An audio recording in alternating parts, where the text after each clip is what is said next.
O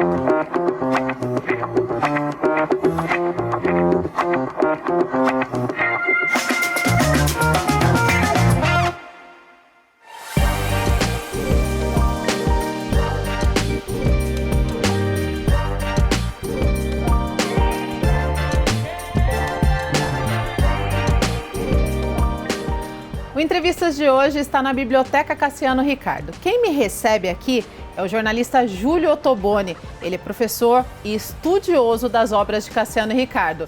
E você quer conhecer um pouquinho mais sobre esse joseense que ama a cidade tanto quanto eu? Fique aí! Júlio, obrigada, viu, por me receber aqui na biblioteca. Eu que agradeço. Eu frequentei muito esse lugar aqui quando eu era criança. Você frequentava aqui? Na minha infância, eu vinha relativamente, né? Porque aqui, onde funciona hoje a biblioteca, era a prefeitura municipal e no outro andar era a Câmara. E meu pai trabalhava na Câmara. Então, você vê o tamanho de São José, né? Você tinha no mesmo prédio, que hoje é ocupado pela uma biblioteca, você tinha funcionando os dois poderes. Né? Júlia, a biblioteca leva o nome de Cassiano Ricardo, Isso. O poetinha joseense, você... Não é nem um poetinha, é um poetaço. Inclusive, eu falei poetinha de propósito, porque ele é conhecido como poetinha. Por que ele leva esse título? Quem é conhecido como poetinha é o Vinícius, né? O Vinícius de Moraes. O Cassiano, na verdade, ele sofre uma série de preconceitos extremamente injustos ao longo da trajetória dele, até pelos posicionamentos que ele tinha. Tá? E o Cassiano não era de recuar, não era de ficar fazendo muito afagos, não, sabe? Em quem se opunha a ele. Então você vê, primeiro, né, a primeira grande oposição que o Cassiano vai enfrentar dentro do modernismo, né, depois da semana de 22, é a do Oswald de Andrade. O Oswald foi extremamente agressivo com o Cassiano diversas vezes. E depois se converteu ao longo do tempo nos maiores amigos do Cassiano Ricardo. Inclusive, na última entrevista do Oswald de Andrade, perguntam para ele quais eram os dois grandes poetas brasileiros. Ele fala Drummond e Cassiano. Perguntam para ele qual era o poeta dele preferido. Ele fala Cassiano Ricardo. O Júlio Ottoboni é conhecido aqui, pelo menos aqui na nossa região, talvez até no Brasil, como uma das maiores autoridades em Cassiano Ricardo, mas daqui a pouquinho a gente fala mais sobre Cassiano Ricardo, porque antes eu quero falar sobre você mesmo, Júlio. Você falou assim que você vinha aqui, seu pai trabalhava aqui. Como que era o Júlio criança? Olha, Vanessa, era bem dentro da conformidade de São José, porque era uma São José que a gente pode chamar, comparada à cidade de hoje, também criança. Era inimaginável que aquela São José dos anos 60 fosse ter a dimensão que ela tem, né, em 2020, na década de agora. O que você fazia? Olha, eu morei sempre aqui pelo centro. Tá? Eu tenho já mais lembrança mesmo, eu morando na Avenida São José, depois morei aqui na Rua 15. Eu passei um bom tempo da minha infância morando na Joaquim Braulio de Mello, que o nome dela antes era Paul Harris, ou o pessoal aqui falava Paul Harris, né, que é uma travessa que vai sair da Sebastião Húmel para Coronel Monteiro. Na época era a Paul Harris ou Paul Harris, o número 81. Essa casa está ainda em pé. Então é casa com quintal, tal. Era uma coisa bem... Eu tive essa coisa da infância, né? De menino de interior. Você falou de andar na Rua 15, tinha um point na Rua 15? Tinha. Eu e a minha irmã, a Nelma, a gente era pequenos, né? Mas a gente morava aqui bem próximo aqui desse prédio. E tem ali uns apartamentinhos, são os 2 andares, né? E a gente tinha um apartamento que meu pai alugava, né? Ficava do lado do clube de xadrez. Então, no domingo, fechava a Rua 15 de novembro. Ela ficava fechada. E no clube de xadrez ficava tocando. Eu me lembro porque o alto-falante do clube de xadrez, que era uma dessas cornetas e tal, ficava bem do lado da sacada do apartamento. E até às 10 horas da noite. Então o pessoal ficava andando, o homem andava de um lado, a mulher do outro, né? Eram vários casamentos ali. Era um point de paquera. E eu e a Nelma, a gente ficava na sacada, a gente era pequeno, às vezes colocava até cadeira, a gente ficar ajoelhado ali olhando. Naquela época que não tinha celular, né? Que as pessoas realmente conversavam e se importavam com o que acontecia no dia a dia, né?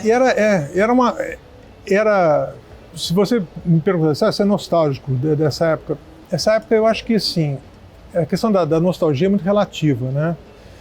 Porque eu acho que ela me forma em diversos aspectos, como joseense, como cidadão, né? como paulista. A gente passava a ter esse tipo de compreensão, porque a vivência com as outras famílias, a vivência era muito próxima. Falando em vivência em família, antes de encerrar esse bloco, o Júlio leva o sobrenome Ottoboni. Ele é filho do advogado bem conhecido aqui na cidade, Mário Ottoboni. O Mário não quis te levar para a área de direito, Júlio? Meu pai tentou. Tentou? Na verdade, eu fui estudante de arquitetura. Eu larguei 2 faculdades de arquitetura e fui fazer o jornalismo, que era uma coisa que meu pai odiava. E me graduo em jornalismo, em comunicação social com habilitação em jornalismo. E aí, por insistência do meu pai, eu fui fazer direito. Então você chegou a fazer direito? Fiz 1 ano. Fiz 1 ano, odiei o curso, apesar de eu ia bem no curso.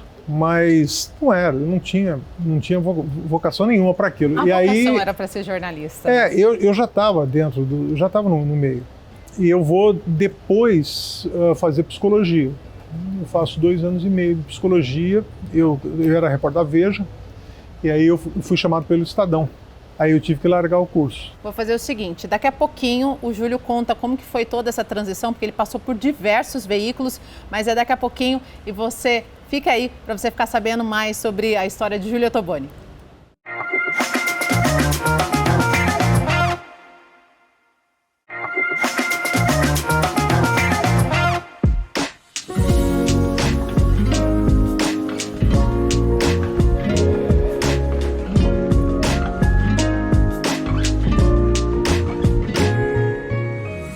De volta com entrevistas, hoje eu estou com o Júlio Ottoboni, jornalista. Inclusive no primeiro bloco, Júlio, a gente falava sobre sua profissão, o tanto, você já trabalhou no Estadão, na Veja, o que mais? Por onde tanto você andou? Conta um pouquinho. A minha trajetória tem algumas questões, inclusive ligadas com a própria cidade, né? Daqui de São José saiu um dos grandes jornalistas do país, que é o autor da Bandeira, inclusive São José dos Campos, que estudava no João Cursino quando ele fez, o João Vitor Strauss.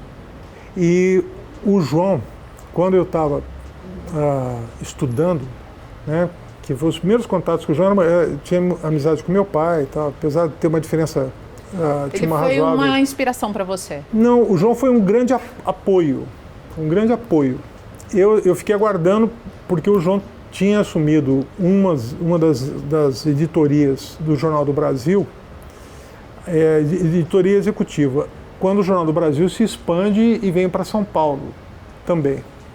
E nisso aparece a oportunidade de eu ir trabalhar no projeto de regionalização da Veja, né? E eu fui. A Veja foi o primeiro veículo grande, então, que você trabalhou? Foi. Aí foi Veja, a Gazeta Mercantil... Aí tem toda uma trajetória. Eu fiquei lá no projeto praticamente todo o período, quase 4 anos. E eu me lembro que o João, nesse período, o João Vitor Strauss foi para o Estadão, que era o meu grande sonho. Porque eu fui alfabetizado pelo Estadão. A minha mãe, que era professora primária, minha mãe me alfabetizou. E aqui perto tinha a escola da Dona Sara Rachid, que eu estudei lá também, quando eu era pequenininho. Depois estudei no Auxiliadora e tal, mas a minha mãe que acaba me alfabetizando mesmo. E eu tive que emprestar um terno do meu pai, então eu me lembro disso daí. E peguei o ônibus e fui. O máximo que você chegou do direito foi do terno do seu pai, então. E fui lá com a cara e coragem. Cheguei lá, desci lá no terminal rodoviário, lá do Tietê, peguei um ônibus até o Limão, desci lá, fui lá no horário de fechamento, eu não tinha nem noção disso. E aí o João Vitor me recebeu. E o currículo que eu tinha era uma folhinha, né? E aí eu já estava trabalhando na... Agora o currículo do Júlio chega a ter 6 folhas, é isso, né, Guilherme? 6 folhas de currículo? Não sei. Júlio, só para a gente acelerar um pouquinho o processo, Estadão, veja Estadão. Estadão, né? Fiquei 9 anos e pouco lá, Estadão, Agência Estado, Estadão e Jornal da Tarde. Saio em 2001, vou me pós-graduar em jornalismo científico, sou da primeira turma do Brasil. Eu ia falar, a primeira turma, né? Aí vou dar aula a convite da Fabíola Oliveira, que é a primeira doutora também em jornalismo científico do Brasil, na Univap, e eu e a Fabíola, principalmente a Fabíola, na verdade, né, com a minha ajuda, a gente cria o primeiro curso de jornalismo com orientação pedagógica para jornalismo científico do mundo. Mas parece que você caiu meio que sem querer, né? De paraquedas ali para dar aula. Não, te jogaram na sala de aula. Eu queria.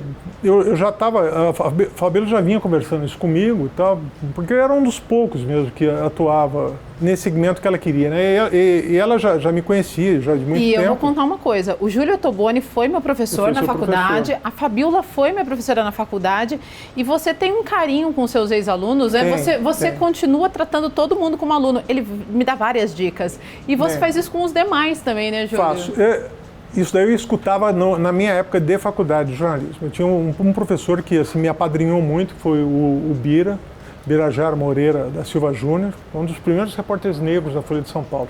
E o Bira sempre me falava o seguinte, tem 2 tipos de aluno, o que você se lembra sempre, os que são muito bons ou os que são muito ruins. Os medianos você não consegue se lembrar, e é verdade.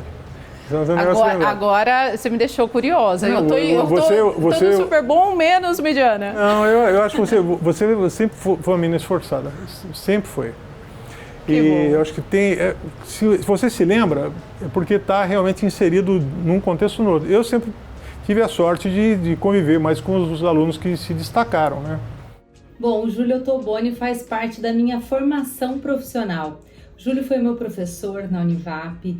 E é um professor que eu tenho um enorme respeito, uma enorme gratidão. Ele me deu aula de redação jornalística. Com ele eu aprendi a escrever bons textos, a utilizar uma boa linguagem. E hoje tenho a alegria de conviver com ele aí, né, no mercado do jornalismo, profissionalmente. A gente sempre está em contato, sempre um apoiando os projetos do outro. Então, Júlio, muito obrigada por você ter feito parte da minha formação profissional. E aí eu fico esse período aqui na Univap. Foi um período bem curto, 2 anos. Eu tive o convite da Gazeta do Povo, da direção do jornal lá de Curitiba. Eu já estava como assessor de imprensa do INPE. E dando aula para eu ir para Curitiba e instituir lá a editoria de Ciência, Tecnologia e Meio Ambiente, na Gazeta do Povo, que era o grande jornal do Paraná.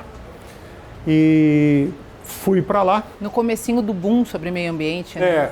Isso daí eu fui para lá final de 2003. Tem 20 anos agora. E aí instituo lá, fico inclusive como repórter especial. Fico 1 ano lá, assim, foi insuportável. Uma dificuldade muito grande, não é da minha adaptação a Curitiba, a adaptação deles é um paulista, que é um negócio complicado. Ser paulista... Mas valeu a experiência também, né, Júlio? Aliás, outra experiência que eu quero que você me conte, parece que uma matéria sua foi citada pelo Bill Clinton, ex-presidente dos Estados Unidos. Como foi isso? Que matéria foi essa? Por quê? Qual foi o contexto? Foi uma matéria minha e do Zé Casado. Que depois o Zé Casado trabalhou comigo na Gazeta do Mercantil e tal. A gente tinha mostrado, a gente tinha feito uma matéria sobre Alcântara, antes, inclusive, do acidente, né? E a gente estava falando sobre a questão dos embargos dos Estados Unidos ao VLS. E a gente estava mostrando que o VLS, o veículo lançador de satélite, nada mais que era uma tecnologia que desde os anos 40 já era dominada e tal. Ele fez uma reportagem grande e muito crítica. E o Bill Clinton citou essa matéria. E o Bill Clinton cita essa matéria. Essa matéria foi repassada programa clipado, porque ele citava. E aí ele cita a matéria do Jornal Estado de São Paulo. Tal. Que legal. Não foi tão legal assim a história, mas não. Mas peraí, Bill Clinton cita uma matéria sua, não é legal? Com uma matéria, tinha um viés muito crítico. O Ministério da Aeronáutica, na época era Ministério, os caras vieram babando em cima de mim e do Zé Casado. O Zé saiu de férias e eu fiquei. Eu falei, não, os caras... Os perrengues da vida de jornalismo. A gente tem muito, eu tive vários. Júlio, eu preciso encerrar esse bloco, mas antes eu tô vendo que você está com um livro na mão sobre Cassiano Ricardo, A Flauta que Me Roubaram. Essa é uma coletânea de poemas, né? Você que fez essa coleção? Essa coletânea é minha. Também tem a ver, eu não terminei a minha trajetória profissional, eu conto no próximo bloco, no final dela, porque ela é bem extensa. E esse livro aqui, A Flauta que Me Roubaram, eu fiz quando eu era repórter ainda do Estadão, para acabar com o preconceito em São José dos Campos. Muito legal. A gente vai fazer o seguinte, uma rápida paradinha, daqui a pouquinho a gente vai falar mais sobre Cassiano Ricardo. O Júlio vai finalizar aí o processo dele de profissional, né? O processo profissional, quais foram os lugares que ele trabalhou. Mas, gente, é muito. O currículo dele são 6 folhas, é sério. Não sai daí.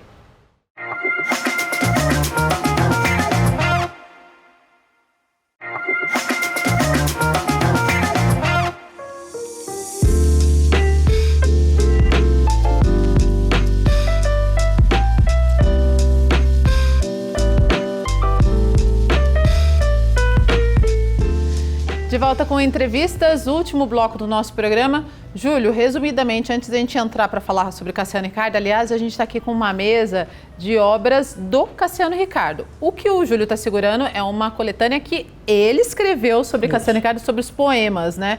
Que você fez quando você estava no Estadão. Ficou faltando alguma coisa do segundo bloco da sua produção? Eu depois que eu volto, né, de Curitiba, eu vou para a Gazeta Mercantil, trabalho na Gazeta Mercantil, tenho o fechamento dela, Jornal do Brasil, e vou para o Diário Comércio e Indústria, vou até 2019, quando eu encerro as minhas passagens como jornalista de imprensa diária, né, de imprensa paulistana ou da grande imprensa.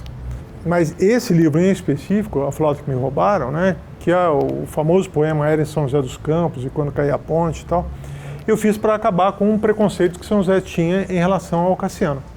Se divulgou muito, durante muitos anos e durante muito tempo, né, o Cassiano não gostava de São José, que era uma bobagem. Ele gostava ou não gostava? Gostava muito. E ele fala isso. Inclusive, quando a coleção inicial de obras que inaugura essa biblioteca, a Biblioteca Pública Cassiano Ricardo, foi a coleção que o Cassiano Ricardo doou das obras dele para... que foi perdida na chuva, na inundação. Perderam todos. Uma pena, né? Nossa, de um valor inestimável, né, e de uma irresponsabilidade singular, né, que devia ser criminalizada, inclusive. Aí, como se falava isso, né, e ele falava que todo o livro dele ele tinha alguma referência a São José. E eu comecei a ler toda a obra. Tá?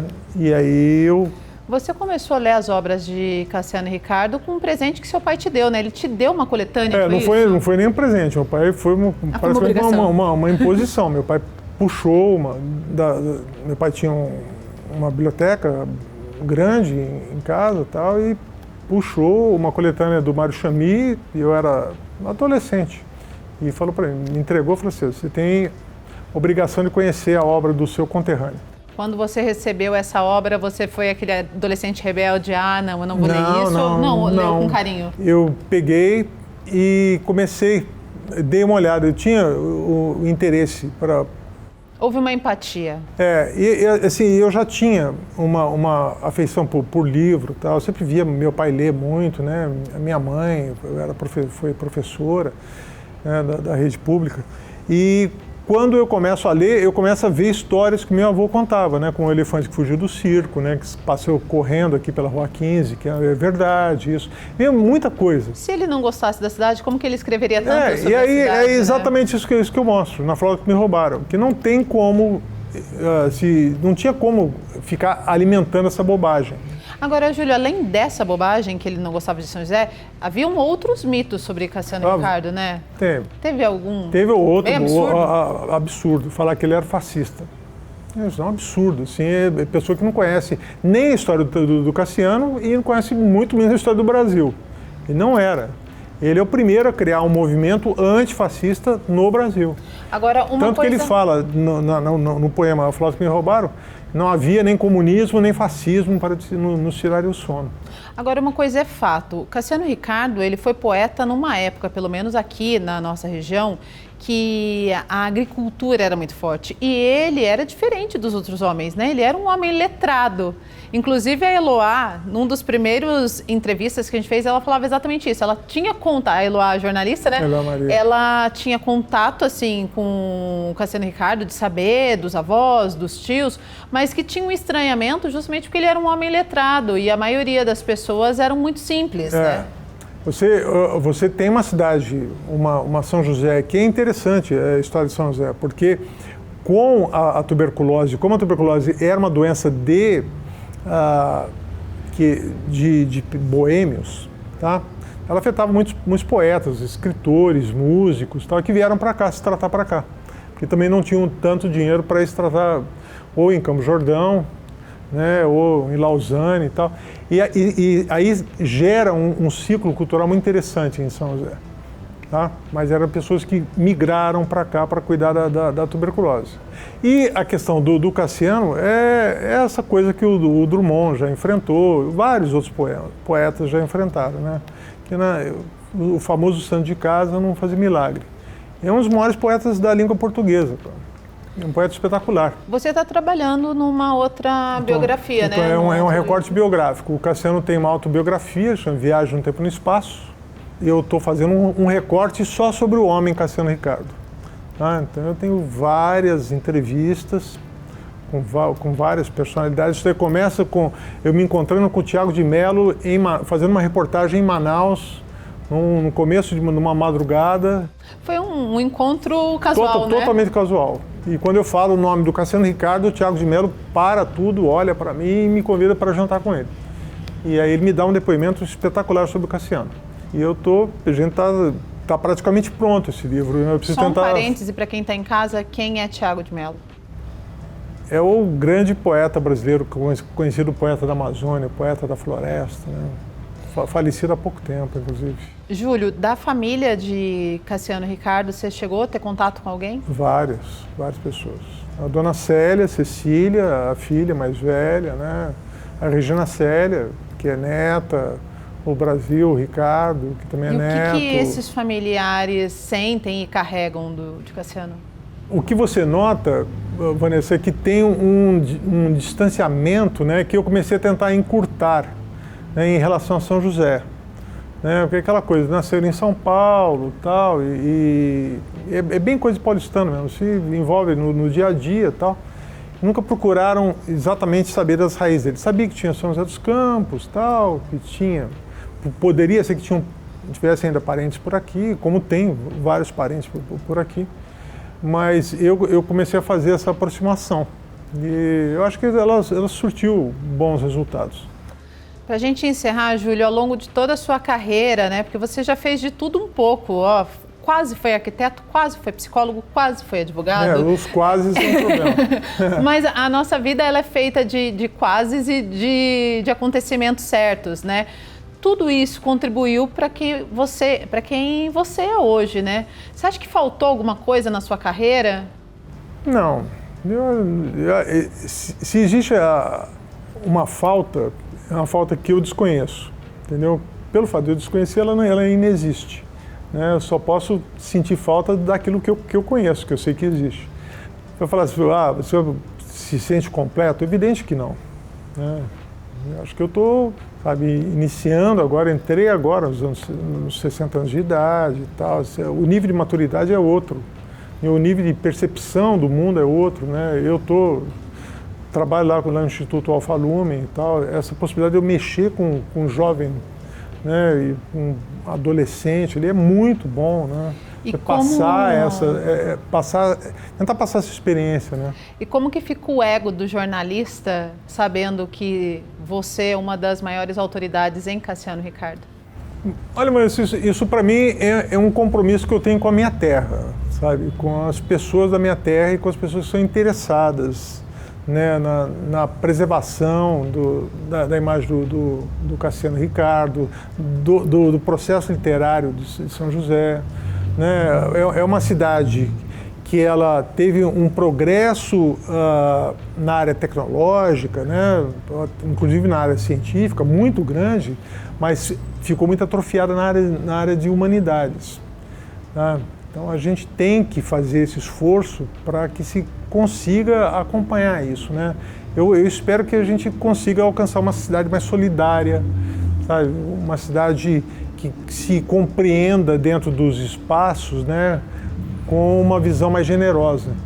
Bom, nada é por acaso, né? Você não voltou para São José à toa, tem um legado, e o legado parte aí de Cassiano Ricardo. Muito sucesso, Júlio, para você. E obrigada, viu, por ter nos recebido aqui. Eu que agradeço a oportunidade. É uma oportunidade, eu acho que é muito boa. Esse trabalho, inclusive, é um trabalho de resgate de pessoas joseenses, pessoas que têm coisas para falar sobre a cidade. Isso é importante porque se torna referência para outras gerações. Bom, eu adorei saber mais um pouquinho sobre o Júlio Ottoboni, sobre Cassiano Ricardo. Espero que você aí em casa também tenha gostado. A gente encerra o Entrevistas aqui. Você nos acompanha em nossas redes sociais e eu te espero no nosso próximo programa. Tchau, tchau.